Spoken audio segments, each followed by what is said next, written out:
Hare Krishna Prabhuji. We'll start. Hare Krishna Prabhu. We'll start. Jaya Radha Madhava Kunja Vihari. Jaya Radha Madhava Kunja Vihari. Jaya Gopijana Vallabha Girivaradhari. Jaya Gopijana Vallabha Girivaradhari. Yashodanandana Braja Jana Ranjana. Yashodanandana Braja Jana Ranjana. Yamuna Tira Vanachari. Yamuna Tira Vanachari. Jaya Radha Madhava Kunja Vihari. Jaya Sri Krishna Chaitanya Prabhu Nityananda. Sri Advaita Gadadara Sri Vasadi Gaura Bhakta Vrinda. Hare Krishna,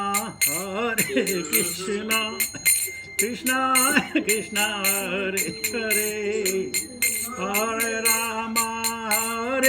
Rama, Rama Rama, Hare Hare. Hare Krishna,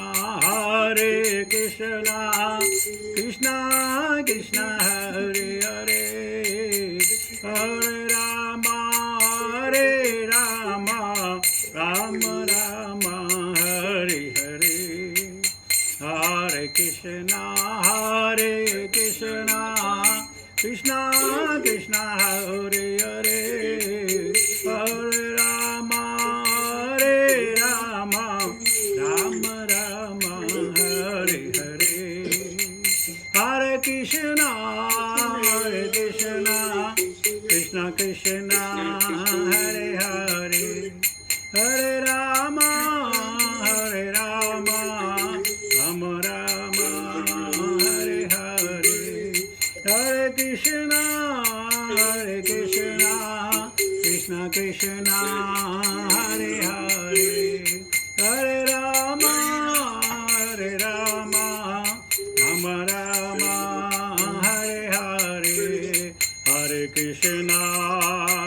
Krishna, Krishna Krishna, Hare Hare, Hare Rama, Rama Rama, Hare Hare. Hare Krishna, Krishna Krishna, Hare Hare, Hare Rama, Rama Rama, Hare Hare. Hare Krishna, Krishna Krishna, Hare Hare, Hare Rama, Rama Rama, Hare Hare. Hare Krishna, Krishna Krishna, Hare Hare, Hare Rama, Ram Ram, Hare Hare. Hare Krishna, Krishna Krishna, Hare Hare, Hare Rama, Ram Ram, Hare Hare.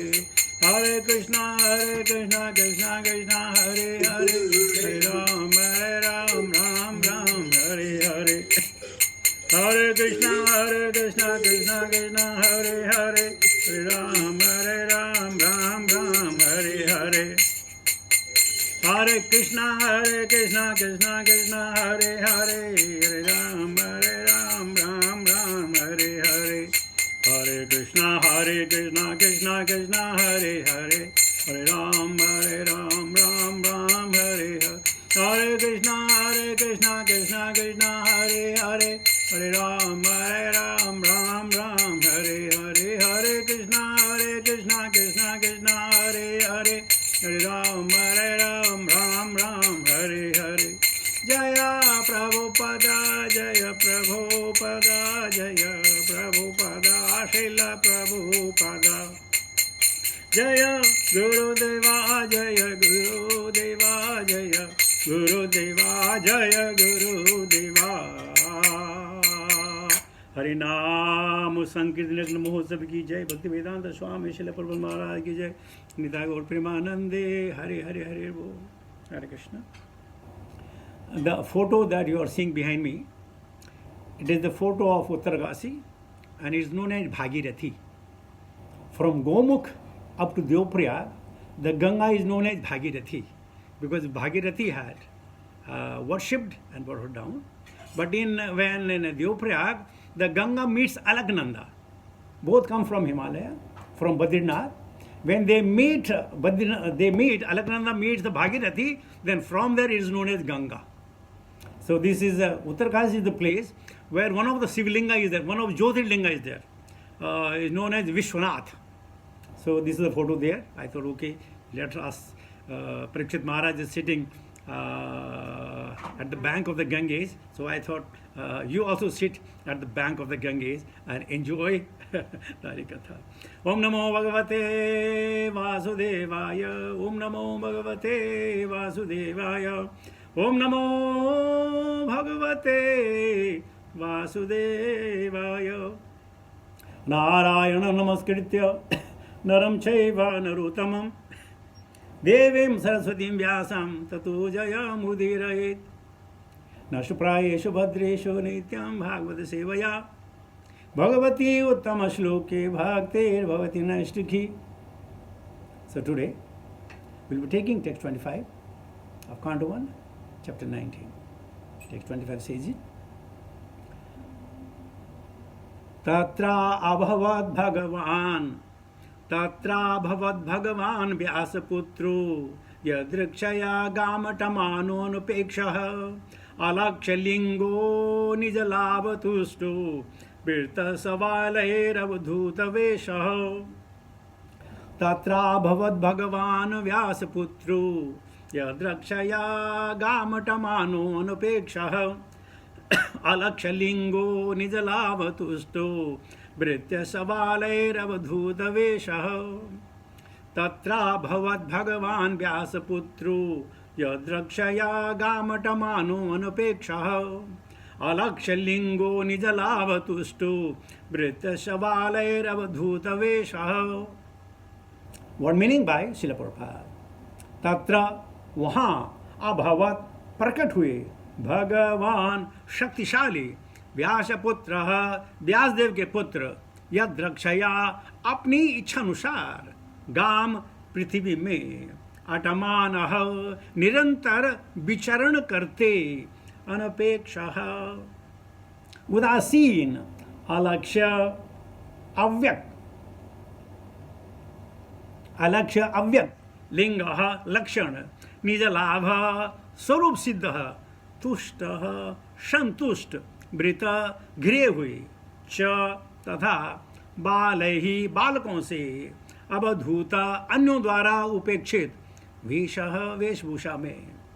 Translation purport bye divine grace भक्ति वेदांत स्वामी शिल प्रभुपाद. उसी समय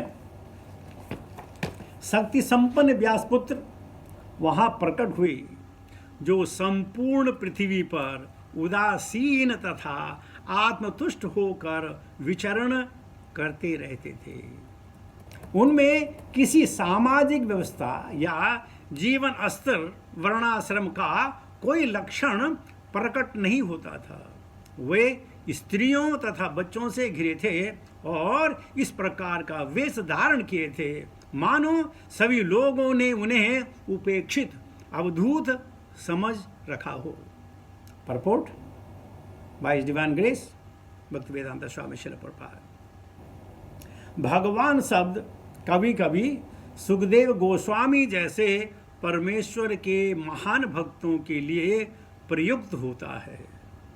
ऐसे मुक्त जीव इस भौतिक जगत के कार्य व्यापार में उदासीन रहते हैं क्योंकि वे भक्तिमयी सेवा की महान उपलब्धियों से ही आत्म तुष्ट रहते हैं. जैसा कि पहले बताया जा चुका है।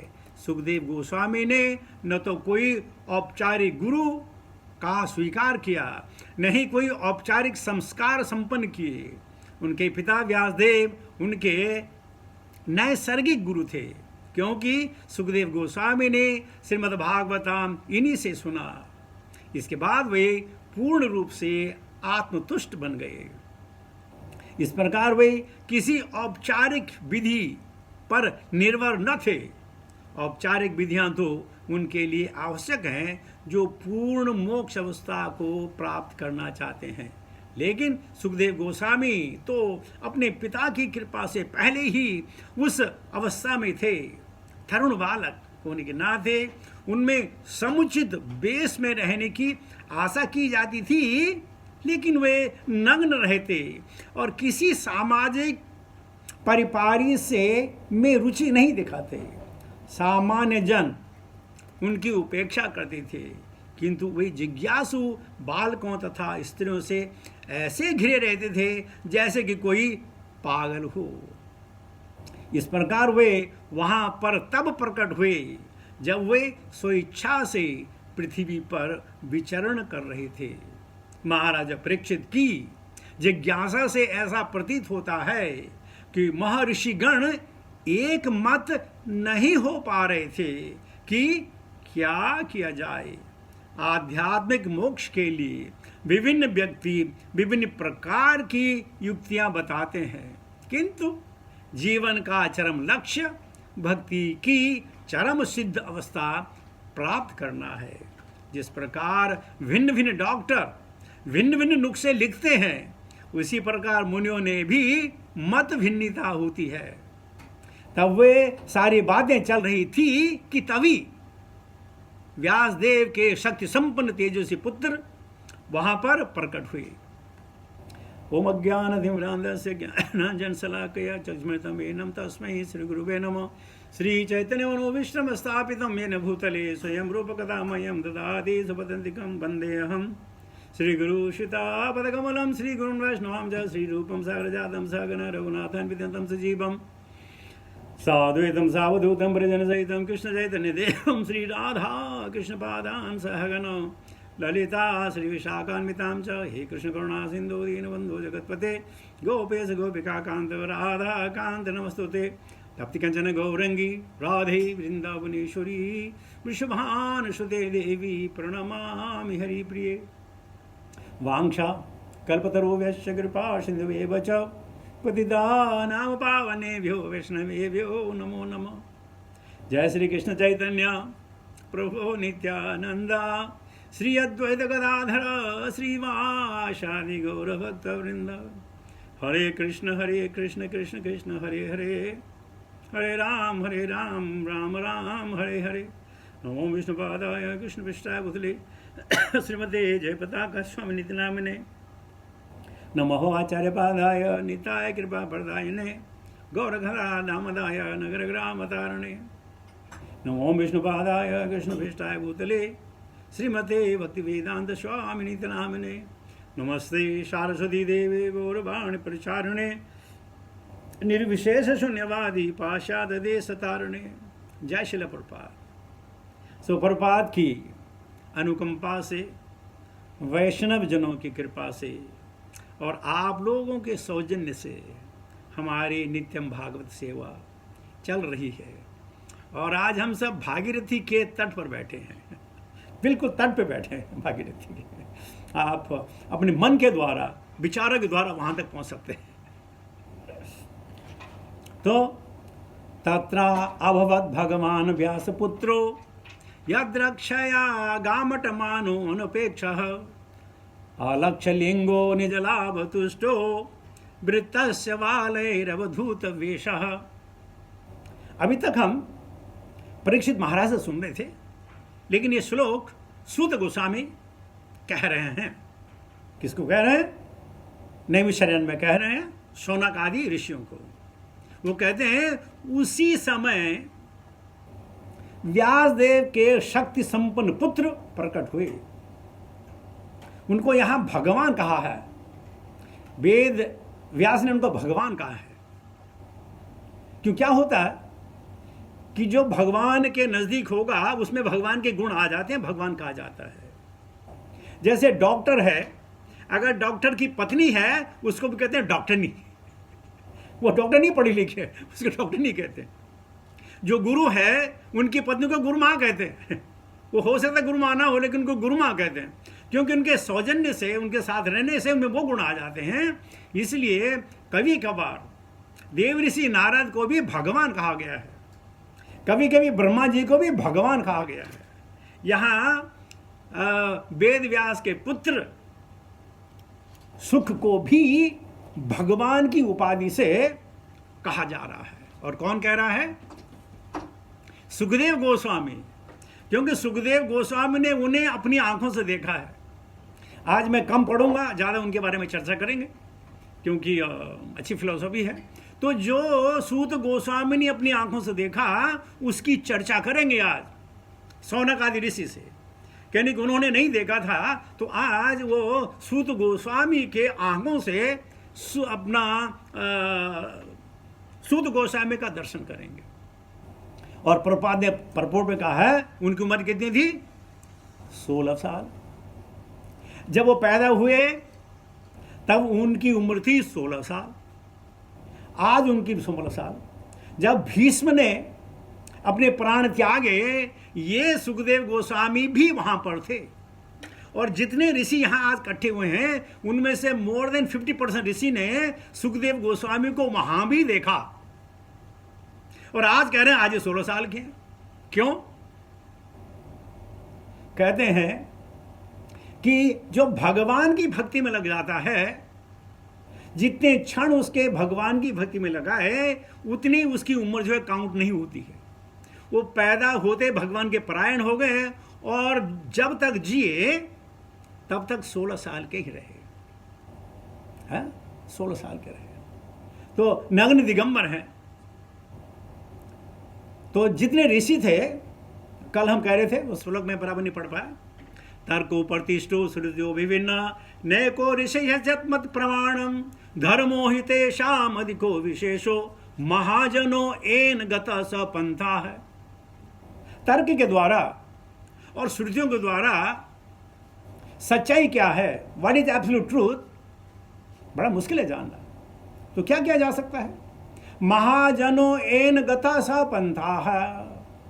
जिस राह पर महाजन गए हैं उस राह पर ही चलना धर्म है। और धर्म क्या है? धर्म तो साक्षात भगवत परिणितम। भगवान का चाहे एक वर्ड हो, चाहे एक सेंटेंस हो, चाहे एक श्लोक हो, चाहे भगवान की खाली भ्रिकुटी हो, चाहे भगवान ने आंखें भौं इधर उधर की हो, या भगवान की चाल हो, वो सब धर्म है? हमें भागवतम बता दी है कि धर्म क्या है। तो धर्म तो साक्षात भगवत परिणितम, यही धर्म है। सबय पुंसा परो धर्मो, परो बियॉन्ड, यहाँ के धर्म की बात नहीं हो रही। परो धर्मो व्हाट? यदो भक्ति किसकी? अदोक्षित। कैसे? अहेतुकी और अप्रतिहता। क्यों? ये आत्मा सुप्रसिद्ध थी। तो यहां पर जब वेद व्यास के पुत्र आए, मुझे याद है जब हमने कथा करीबन 1982 83 की बात होगी, 83 की जब बात हुई, जब हम श्रीमद् भागवतम डॉक्टर राधा रमन प्रभु के घर में सुनते थे, तो हमारे शिक्षा गुरु ज्ञान कृष्ण प्रभु उन्होंने ये हमें सुनाई और हमारा शरीर रोमांचित हो गया।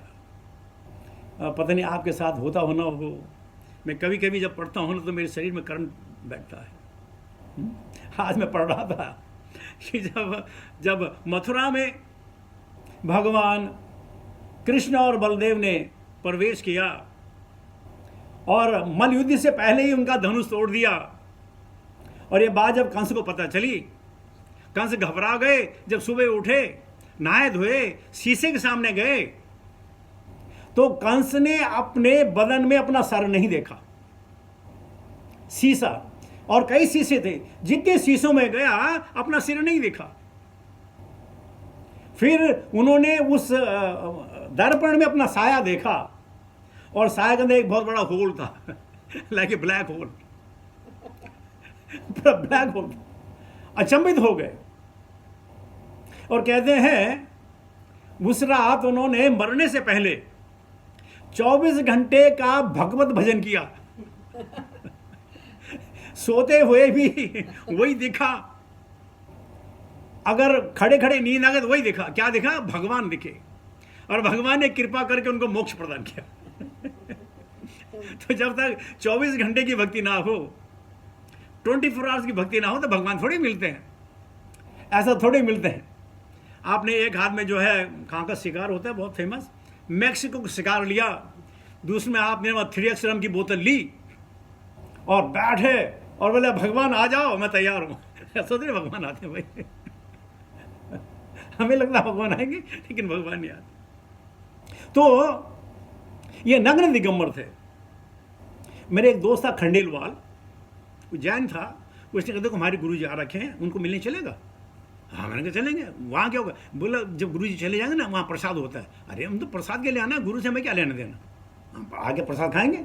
तो खंडेलवाल के साथ हम गए, उन मुनि को देखा, करीब उनकी उम्र होगी करीब 50-55 साल की थी, नग्न दिगंबर थे, और उनके पैरों में जो है माताएं, बुजुर्ग, महिलाएं, बच्चियां, बड़े बूढ़े लोग, संत समाज उनके जो है पैर पकड़ लिए थे।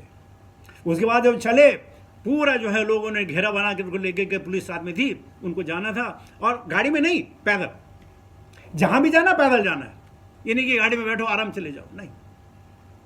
नग्न दिगंबर उनकी पूजा हो रही थी। और यहां हम किसी को नग्न देखे, बोलते अरे अरे अरे नंगा, उसको नंगा देखा, नंगा देखा, हमने उसको नंगा देखा। देखिए कैसा कौतूहल हमारे जीवन में बसता है। तो ये हमारे जो सुखदेव गोस्वामी हैं, नग्न दिगंबर हैं, बच्चों से घिरे हुए हैं, औरतों से घिरे हुए हैं, और उनको पता ही नहीं कि मैं घिरा हूं कि नहीं घिरा हूं। उनकी मां का नाम था अरुणी, वेद व्यास की पत्नी का नाम है अरुणी, तो उनको अरुणी सुत कहा जाता है, व्यास की कहा जाता है, वेदात्मज कहा जाता है, उनको ब्रह्मराज कहा जाता है, उनको सुखदेव भी कहा जाता है, उनको आचार्य भी कहा जाता है। इतने नाम से प्रसिद्ध है। और उनका काम क्या था? लोगों की भलाई करना। हम आगे पढ़ेंगे, सेकंड कांडों में पढ़ेंगे कि वो जब किसी के घर जाते थे तो उनका ठहरने का समय था गो दोहेन मात्रण। जितने समय में जो है गाय से दूध निकाला जाए वो करीब करीब 15-20 मिनट लगते हैं। इतने ही समय तक वो किसी घर में रहते थे, वहां से चले जाते थे। लेकिन जब भागवतम की बारी आई तो पूरे 7 दिन ना हिले, न डुले, न खाया, न पिया, और भगवत की चर्चा की। वैसे हमारा जो महर्षि हमारे जो नारद हैं, इनको भी दक्ष का शाप है कि वो एक जगह कभी ना बैठे, लेकिन अगर उन्होंने भागवतम शुरू कर दी तो वहाँ बैठे रहते हैं। जैसे प्रभु जी ने, वेंकटेश्वर गोपाल प्रभु ने कई बार कहा कि प्रभुपाद जी ने कई बार नारद मुनि को देखा, और एक बार तो उन्होंने कह दिया कि अवतार में फटाफट वो लाइए, आसन लाइए। बोला क्यों? बोला बैठेंगे, नारद मुनि बैठेंगे, वो आए हैं। और उन्होंने फौरन जो है वो उसको क्या बोलते उसको आसन का प्रबंध किया। तो भक्तों के बीच में आती है, जैसे परसों आई थी, सरबंद कह रही थी, नारायण ने कहा कि प्रभु आजकल आप वैकुंठ में नहीं मिलते हैं, जहां जाते हो नहीं मिलते, आप रहते कहाँ हैं? तो भगवान कहते हैं नहम वसामि वैकुंठे। अरे मैं वैकुंठ में नहीं रहता हूं, तो फिर न योगिनाम हृदये च, मैं योगियों के हृदय में नहीं रहता हूं। यत्र गायन्ति मद्भक्ता, जहां मेरे भक्त मेरा स्मरण करते हैं, तत्राम तिष्ठामि नारद, मैं तो वहां हमेशा ही मिलूंगा। अब क्या इतने साल हमको हो गए हैं, क्या अभी एहसास हुआ कि हम मंदिर में बैठे हैं, यहां अनेक अदृश्य देवी देवता हैं, भक्त श्रोमणी नारद हैं, हमें अपने मंदिर के सामने किस प्रकार व्यवहार करना है? हम ऊंचे स्वर में बोल लेते हैं, दूसरों को मंदिर के समय डांट भी देते हैं, दूसरों से कभी कभी हम घृणा भी कर लेते हैं, ये मालूम नहीं कि अदृश्य शक्ति से कितने देवी देवता आए होंगे, महर्षि नारद आए होंगे। ये भावना जब तक हमारी नहीं बढ़ेगी ना, तब हम चांद जरूर करेंगे। तब क्या होगा? बहु जन्म करी यदि श्रवण कीर्तन, तब तो न पाया कृष्ण पदे प्रेम धन। जन्म जन्मांतर भी अगर हम ये हरे नाम करते रहें तो खाली मनुष्य उन्हें मिलेगी, लेकिन भगवान का प्रेम मिलेगा ये कोई गारंटी नहीं है। तो अपने घर में हो, चाहे पति पत्नी हो या बच्चे हों, उनको मालूम है मंदिर में कैसे बिहेव करना है। जब घर में कोई मेहमान आ जाए, भगवान हमारे मेहमान है, तो उनसे कैसे व्यवहार करना है। आपने देखा होगा लोगों को कि कभी कभी अज्ञानतावश अपनी लुंगी पहनी या नहा के आए, अपने वही टॉवल पहना और आरती कर डाली। ये नहीं कि हम किसके सामने जा रहे हैं वहाँ कौन कौन होंगे इसका ध्यान नहीं है। क्यों ध्यान? हमें मालूम है वो वहाँ नहीं है, लेकिन जिस दिन मुझे एहसास हो जाएगा कि वहाँ सब बैठे हैं, मैं बड़े तरीके से आऊँगा, तिलक लगा कर आऊँगा, स्वच्छता करके आऊँगा, मन को साफ रखूँगा और तब नमन करूँगा और तब जाके भक्ति करूँगा। लेकिन ये पता तो चले, ये एहसास तो हो। तो यहाँ जो ये सुखदेव गोस्वामी को ये बच्ची और बालक जो घिर के चल रहे थे, इनको थोड़ी मालूम कि अंगारों में ये कोयला नहीं है, ये जो है मणि की खान है, ये रत्न है, रत्न आभूषण है, नहीं है, अज्ञानता के बस। तो कहते हैं किसी को कैसे पहचाना जाए कौन है, उसे प्रश्न कीजिए, प्रश्न कीजिए। स्थित प्रज्ञस्य का भाषा समाधि तस्य केशव, स्थिति धी किम प्रभासेत किम आशेत ब्रजेत किम। ये जितने ऋषिगण बैठे हैं, मुनिगण बैठे हैं, राज ऋषि बैठे हैं, जैसे उन्होंने व्यास आत्मज को आते देखा, उनको मालूम है बस इसी को मालूम है, बाकी किसी को मालूम नहीं। जैसे मैं कह रहा हूं, लोग उनको पहले भी देख चुके थे। उनके पितामह बैठे हैं, पिता बैठे हैं, पितामह बैठे हैं, वशिष्ठ बैठे हैं, नारद शिरोमणि बैठे हैं, व्यास आत्मज है, literary incarnation of God, and Sukhdev Goswami क्या ग्रंथराज ग्रंथ अवतार, हमारे सुख जी ग्रंथ अवतार हैं। इनकी वाणी जो है, जो वाणियां हैं, दे आर ऑल पर्सोनिफाइड। एक एक श्लोक जो पर्सोनिफाइड है, एक एक श्लोक पर्सोनिफाइड है, लेकिन उन्होंने कहा समझा अवधूत है तो कहते हैं किसी से किसी को जानने के लिए हाथ जोड़ करके उनसे प्रश्न किया जाता है, और तब जब वो बोलेंगे ना, आपको पता चलेगा कौन बोल रहा है आजकल मिमिक्री होती है ना, सब अमिताभ बच्चन की मिमिक्री करते हैं, क्योंकि लोग पहचानते कौन है। तो मैं क्या कह रहा हूं कि जब तक ज्ञान हो तभी बात है, जब अज्ञानता हो। इतने बड़े ऋषि मुनि जिनको अब जो बच्चे इनको घेर के आ रहे थे, कोई पत्थर मार रहा है, कोई उनको धक्का मार रहा है, नंग नहीं, उनको फर्क नहीं पड़ेगा। और जैसे ही ये व्यास आसन की तरफ आएंगे, सारे के सारे ऋषि उठ करके उनको नतमस्तक करेंगे, और बच्चे लोग ये देख करके भाग जाएंगे, ओ बाप रे बाप, ये तो कोई चीज है भाई, हम उसको पागल समझ रहे थे। लेकिन बड़ी मजेदार बात है, ये जो स्त्री और बालक है ना, ये कथा सुने नहीं आए, उनके कथा में रुचि नहीं है। हर व्यक्ति की कथा में रुचि हो ये जरूरी नहीं है। ऐसा मंत्र कथा पापाम जनानाम पुण्य कर्माम ते द्वंद्व मोहनेन मुक्ता भजते माम दृढ़व्रता। जब तक द्वंद्व मोह नहीं निकलेगा, कौन भगवान को भेजेगा। तो लीजिए, मैं फटाफट आगे करता हूं, आगे भी क्या है।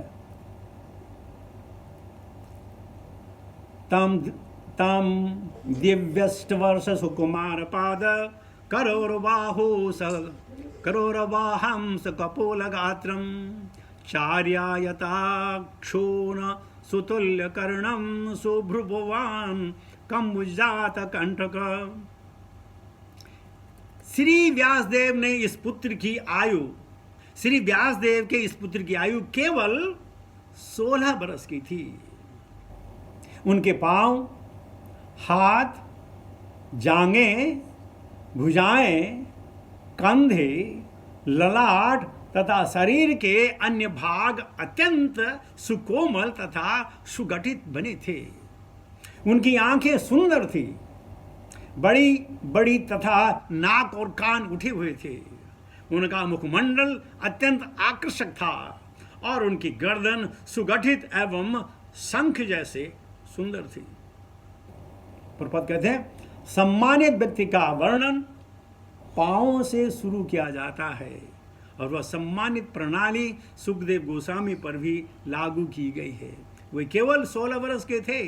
व्यक्ति का सम्मान उसकी उपलब्धियों के लिए किया जाता है, न कि उसकी बड़ी आयु के लिए। व्यक्ति अनुभव के आधार पर अधिक सयाना हो सकता है, आयु से नहीं। श्री सुखदेव गोस्वामी, जिन्हें यहाँ पर व्यासदेव के पुत्र के रूप में बताया गया है, अपने ज्ञान के आधार पर वहाँ उपस्थित समस्त मुनियों से अधिक अनुभवी थे, यद्यपि अभी वे केवल 16 वर्ष के थे। देखिए, सुखदेव गोस्वामी उनके शरीर का वर्णन कर रहे हैं। कभी आपने अपने आप को जब बाथरूम में नंगा देखा होगा तो आपने देखा होगा एक आंख बड़ी है, एक आंख छोटी है, एक नोस्ट्रल बड़ा है, एक टेढ़ा है, मुंह थोड़ा टेढ़ा हो गया है, कंधे भी झुके हुए हैं और बदन पे जो है कभी कोई तिल है, कभी कोई कट का निशान है, कभी कुछ है, कभी कुछ है, हजारों चीज़ें हैं। पेट इतना आगे बढ़ा हुआ है कि क्या किया जाए, जांघें कमज़ोर हैं और हालत पतली। हमारा शरीर में जो है ना बड़ा बेढंगा है, अष्टवक्र के तरह तो नहीं, लेकिन सब टेढ़ा मेढ़ा। लेकिन आप देखिए, आपने प्रभुपाद को ढंग से देखा नहीं होगा। उनके भक्तों से सुनिए प्रभुपाद कैसे थे, प्रभुपाद कैसे चलते थे, प्रभुपाद कैसे हंसते थे, प्रभुपाद अपने हाथों को कैसे उठाते थे। कहा गया है कि स्वामी स्टेप, पता नहीं आपने सुना कि नहीं सुना। सब बोलते नहीं नहीं हम सब स्वामी स्टेप करेंगे। उनका नाचने का तरीका, उनका बोलने का तरीका, उनका गाने का तरीका, उनका सोने का तरीका, उनका हंसने का तरीका, उनको खिलखिलाकर हंसने का तरीका, ये सब भक्ति के गुण हैं और इसी लोग उन पर आकर्षित हुए। एक बार कोई एक ऑफिशियल था, तो प्रभुपाद को फैसिलिटेट करना था, तो उसको माइक पे बुलाया गया। तो उसने कहा कि प्रभुपाद ने जो भी संसार में किया है, इसकी उपलब्धि प्रभुपाद को नहीं दी जा सकती है। सब लोग हक्के बक्के हो गए, अरे इसको बुलाया प्रभुपाद जी के बोलने के लिए? बोलो नहीं, प्रभुपाद जी को नहीं दी जा सकती है, क्योंकि भगवान कृष्ण ने प्रभुपाद का मखौटा लगाया और ये भक्ति उन्होंने जो है वो की, प्रदान की लोगों को। हाँ, मुखौटा प्रभुपाद का था, लेकिन वो प्रभुपाद नहीं थे। तो भगवान को भी अपने भक्त का मुखौटा लेकर भक्ति करनी पड़ी। और देखिए, तो आपने शायद पढ़े, आप गोविंद दासी को पढ़ें, आप श्रुति कीर्ति को पढ़ें, आप अरे क्या नाम उनका, वैयासकी को पढ़ें, आप सरस्वती गोस्वामी को पढ़ें, आप अपने अरे कीर्तानंद स्वामी को पढ़ें, आप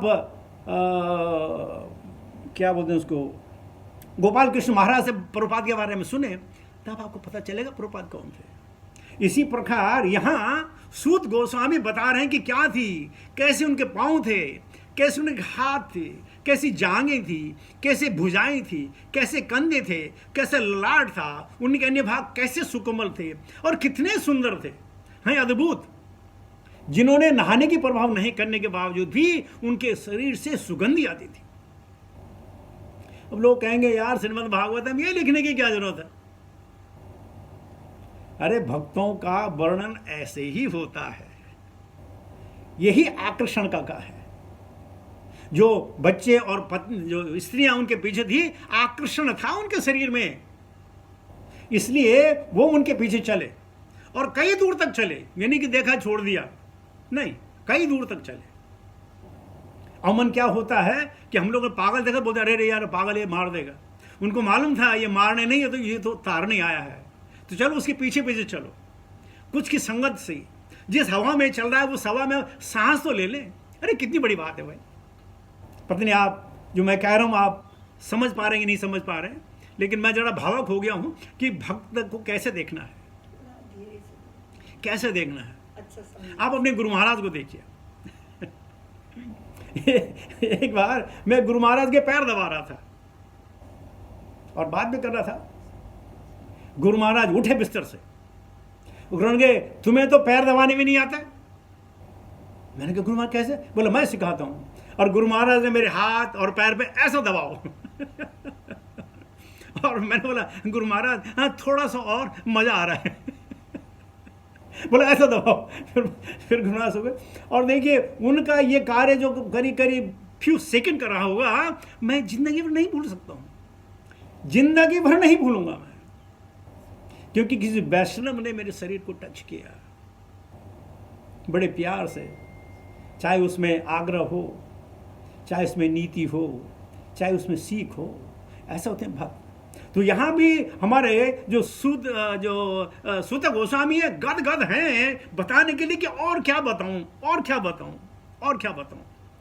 आगे मैं और पढ़ता हूं मैं। निगूढ़ जत्रो पृथुतुंग वक्षः आवर्तनाभि बलिवल्गुदूर च दिगंबरम वत्र विकोण केश प्रलंब बाहो सरोमताभम। उनकी हंसली मासल थी, छाती चौड़ी तथा मोटी, नाभि गहरी तथा उदर सुंदर धारियों से युक्त था। उनकी भुजाएं लंबी थी और उनके घुंघराले बाल उनके सुंदर मुखमंडल पर बिखरे हुए थे। वे नग्न थे और उनके शरीर की कांति भगवान कृष्ण जैसे प्रतिबिंबित हो रही थी।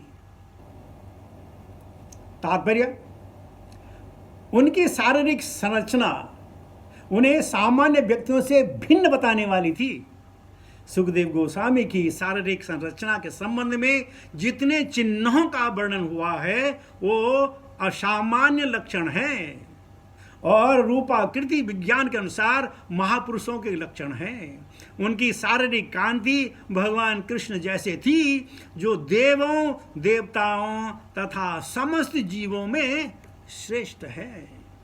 एक बार किसी ने मेरे से बड़ा अच्छा प्रश्न किया कि प्रभु जी भगवान नीले क्यों है, भगवान नीले क्यों नहीं? मैंने कहा देखिए, जो चीज जितनी दूर होती है उसका रंग नीला दिखता है, चाहे आसमान हो या समुद्र हो। जो जितनी दूर होगी वो इतनी लंबी दूर होगी वो हमेशा नीला दिखता है। इसलिए हमारे भगवान नीलांबर हैं। वैसे भगवान पीतांबर भी हैं, भगवान श्वेतांबर भी हैं, भगवान बागांबर भी हैं। भगवान तो सब हैं, लेकिन जहां तक उनकी नील की बात है, क्योंकि बहुत दूर हैं, इसलिए भगवान नीले नजर आते हैं। एक और शानदार हमारे दोस्त हैं, वो पिछले करीब 7 साल से हर रोज मेरे से प्रश्न करते हैं। 7 साल हो गए, हमेशा प्रश्न करते हैं, कुछ ना कुछ प्रश्न होगा। कल का प्रश्न जब उनका आया मुझे गुस्सा आ गया। उनका क्या प्रश्न था कि प्रभु जी जो गोलोक चार्ट है ना, आपने देखा? मैंने कहा देखा, गोलोक चार्ट है ना, उसमें जो ना जगन्नाथपुरी नहीं दिख रही है, मायापुर नहीं दिख रहा है, तो ये क्यों नहीं दिख रहा? मैंने कहा भाई ये किसी ने बर्ड आई व्यू से उसका वो नहीं लिया, फोटो नहीं ली कि तुझे सब कुछ दिखे। जब वैकुंठ बोल दिया तो ये सारे वैकुंठ में है। बोला अच्छा ठीक है। अच्छा ये बैतरणी क्यों नहीं दिख रही है? अरे मैंने कहा ये सृष्टि भगवान ने बनाई है। अरे गोलोक चार्ट है, शास्त्र के अनुसार लोगों ने बनाया है। इसमें हर चीज प्रदर्शित नहीं हो सकती है। यहां तक तुम कह सकते हो कि यार ये जो भारत का नक्शा है इसमें मेरा घर क्यों नहीं दिख रहा है? तुम्हारा घर भारत में है ना, भारत में क्यों नहीं दिख रहा है? अरे भैया ये ओवरव्यू है, हर चीजें दर्शित नहीं हो सकती हैं। जब कहीं सिटी की बात आए फिर भी तुम्हारा घर नहीं दिखेगा, जब कहीं तुम्हारे मोहल्ले की बात आएगी तो हो सकता है तुम्हारा घर दिखे। अब ऐसे प्रश्न होते हैं कि मुझे साहब बैतरणी दिखाइए, बैतरणी कहाँ पे है? साकेत दिखाइए, जगन्नाथपुरी दिखाइए, मुझे जो है अयोध्या दिखाइए, कहाँ पे है? मुझे तो दिख ही नहीं रही। अब क्या बताया जाए? बड़ी असमंजस की बात होता है। मैंने कहा भैया देखने से ज़्यादा पढ़ो ना। तुम प्रश्न करते हो, प्रश्न में क्या होगा? सारी तुम्हारी कान की इंद्रियां जो है होती हैं, पुष्ट होती हैं, तुम सुनोगे, बाद में खत्म हो जाएगी। लेकिन अगर तुम पढ़ोगे, तुम्हारी आंख, तुम्हारी जबान, तुम्हारा हृदय, तुम्हारा मन, तुम्हारा दिमाग, तुम्हारे कान, तुम्हारे हाथ सब इंगेज होंगे। तो जब तुम ज़्यादा पढ़ोगे तब तुमको ज़्यादा समझ आएगा। खाली सुनकर के समझ आ जाए, वो सुरतीधर लोग होते थे, हम सुरतीधर नहीं है। तो प्रभुपाद जी कह रहे हैं कि जो इनकी मंडल था, इनका देखा नाभि गहरी थी। अरे आप नहाने जाओ, आपको तो आपके नाभि भी नजर नहीं आई। खाना इतना खा लेते हैं कि पचता ही नहीं, कहाँ नाभि दिखेगी आपको बताइए? सिर्फ बेचारे अपने रामदेव को छोड़ करके बाकी किसी की नाभि नहीं दिखती है। तो ये है कहानी कि उनका जो शरीर था वो भौतिक शरीर नहीं था, वो आध्यात्म शरीर था। सुखदेव गोस्वामी की वो आत्मा है, और आत्मा में हमेशा कभी कोई खोट नहीं रहता है, कभी भी कोई खोट नहीं रहता है। और इस प्रकार नैमिषारण्य के लोग भी उनकी शरीर की संरचना सुनकर बड़े गदगद हो रहे हैं। और मुझे तो आज मैं पढ़ रहा था तो मुझे बड़ा आनंद आया, याद आया कि हम कैसे सुन रहे थे। बल्कि हमारे मिसेज कई बार बोलती हैं कि प्रभु जी वो बच्चे और स्त्रियां ना वो उनको क्यों उनके पीछे पड़ी हुई थी सुखदेव गोस्वामी के पीछे। आज भी उनको याद है, कई साल 1983-84 की बात है, आज भी याद है क्यों उनके पीछे पड़े हुए थे। तो यह है हमारे भक्त, यह है उनका शरीर, यह है उनकी आत्मा। और लोक हितकारिणो, अब लोग अचानक आ गए? अरे नहीं, अचानक नहीं आए, भगवान ने भेजा। अचानक के क्या मतलब? अचानक चीजें हमारे साथ होती हैं, भक्तों के साथ कोई अचानक नहीं होता। वो पूर्व निश्चित है, ये होना है, ये होगा। जैसे एक जो सम्मी का उन्होंने अपमान किया, लगता है जैसे अपमान किया, उस अपमान के बदले में हजारों ब्रह्म ऋषि, देव ऋषि, राज ऋषि, संत समागम आए उनको आशीर्वाद देने के लिए। तो एक बहाना, लेकिन बहाना कुछ और था। तो सुखदेव गोस्वामी अचानक नहीं आया कि आ रहे तो वहां चले गए, नहीं, उनको मालूम था वहां जाना है। सबके हृदय में परमात्मा है, परमात्मा सबके सुनता है। और इस प्रकार सुखदेव गोस्वामी आए।